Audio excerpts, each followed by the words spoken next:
Thanks for staying with us. We're going to start with the nation. Federal government promises living wage as NLC demands, wait for it, 615,000 naira per month.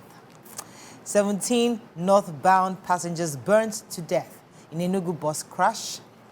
Payment of 2.75 billion naira to property owners on Lagos-Calabar road begins. Let's see, family heads seek speedy Olubadan coronation as meeting with Ladoja. Okay, which story we're starting with in? Okay, I'll start with the property owners on the Lagos-Calabar road to get 2.75 billion compensation. Yes. Owners of properties demolished to give the right of way to the Lagos-Calabar coastal highway are to get 2.75 billion compensation from the federal government. This is what the Minister Works, Dave Umahi, said yesterday. He unveiled the new design routes for the 700-kilometer project in Lagos, and then went ahead to call out presidential candidate for the Labour Party, Peter Obi. He says that Peter Obi is inciting people of the southeast against the government over the project. He said that he explains that affected property owners would be compensated, and he says that Mr. Peter Obi would not be in a position to fight for the ill-informed people he was inciting after getting them in trouble. So, reading is quite a lot, but reading from it, so Mr. Peter Obi is saying that it is ill-timed.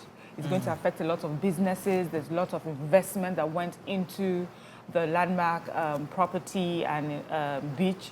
And this project, he feels that government is tuning off, what regular Nigerians are asking. But the minister is saying, that by saying these things, he's inciting them, he's giving them wrong information because government is going to compensate them. In fact, at the unveiling, a first batch of people were being compensated. So, and that this project is going to bring a lot of, good, because it is, as we know, it's supposed to connect Lagos to Calabar. So this is also a good project. Anyways, that's the back and forth. We know that we have many Nigerians who feel that this is ill-timed, but we also have many Nigerians who are looking at the big picture and saying that this is good. So the story now in between would be what government is doing to compensate the businesses, that will be affected by these demolitions, this project. Okay, so let me take the major headlines. So Labour is demanding 615,000 minimum wage for workers. If you recall, the president had set up a committee in January 2024 to review and negotiate a new minimum wage. So the vice president was speaking. The Minister of State of Labour, Minkiru Onyejoja, said despite the delay, the new minimum wage will take off from April 1st. So regardless of whenever they reach a consensus, April 1st is still going to be the takeoff date. But the vice president was specifically saying that their talks are ongoing, that workers should be patient, that they hit a gridlock with Labour on the negotiations, and that's why the committee has not been able to come up with a figure. However, the talks are ongoing, and that Labour is, on the other hand, asking for 615,000, according to Ajero, who is the Labour chair, who's saying that he has given federal government the deadline, saying that at this point, comrades, we want to inform you that the process of fixing a new minimum wage is still continuing. All parties have agreed 615,000 naira only before our social partners while we await their offer. Remember that earlier in the year, we sent questionnaires to across the nation asking for suggestions. Your response to that questionnaire, which you administered across the 776 local governments, assisted in arriving at the figure of 615,000. So we'll see how that goes. It's a large sum from 35,000 to 615,000 naira. But again, the president is saying that negotiations are ongoing, that regardless of whatever time they decide, April 1st will still be the kickoff time. You see, what I have a problem with is when you ask for such an outrageous amount, are you working for the people or are you working for yourself? Because government can never pay that. We know. So I'm thinking that it has to be some form of tactic that they are deploying. Sometimes you go to the market and the seller, you ask for the lowest price or the seller will give you the highest price, hoping to see how you bargain. But it seems ridiculously high, but we'll see. Because when you say minimum wage is 615, what is the maximum wage now? And I'm happy that, I mean, Edo State Governor changed theirs to 70,000. So hopefully other state governors are they're working towards the 35%, 40%. But you see, when you say 615, it's not just government. You're talking across board. Do you know how many MS? Who can afford that? All right, Let's end have that story initially. yeah, it's about the Ibadan, the Olubadan. Yeah, the mortgages. So those are the Ibadan family compound heads. They all went to visit the Otun Olubadan of Ibadan land. That's the former Oyo State governor, High Chief Rashidi Ladoja. They went there.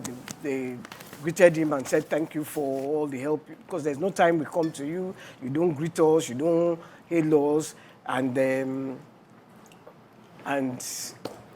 he had taken them to court because he said the reason he took them to court was because he thought when it was his own turn to become the Olubadan, they would work against him, but that's now that he's seen that he's going to be, or he has withdrawn the suits, and that they will sign for the new Olubadan to become to take his office as soon without delay. Like he gives us Olubadan. It's Olubadan. The Punch. Minimum wage, FG labor talks deadlocked, NLC defends 615,000 demand. Excuse me. School mourns 14-year-old British Nigerian killed in the London sword attack. FG restricts Lagos bridges sand miners licenses. Safe school initiative to cover off-campus hostel, says commander.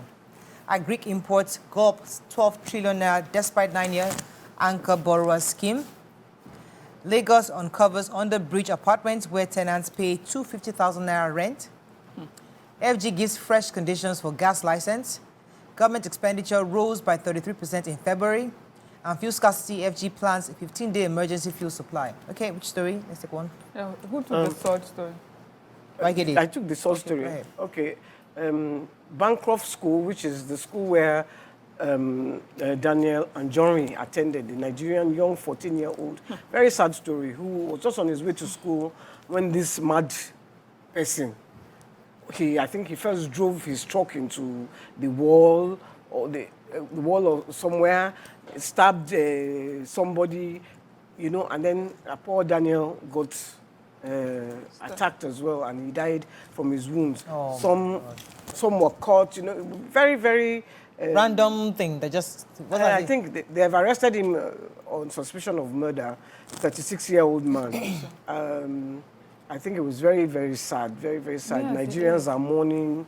The school is mourning. They say he was a very bright student. You know, took his studies very, very seriously. You know, and it was in the east of London. And I know that train station. I passed that train station. You know, you just hear this kind of thing and you are just really scared that... Somewhere you pass all this... You know, poor thing. Poor sad, really sad. Let's go on a short break. When we come back, we continue with our review. Stay with us, we'll be right back. May his soul rest in peace. Amen.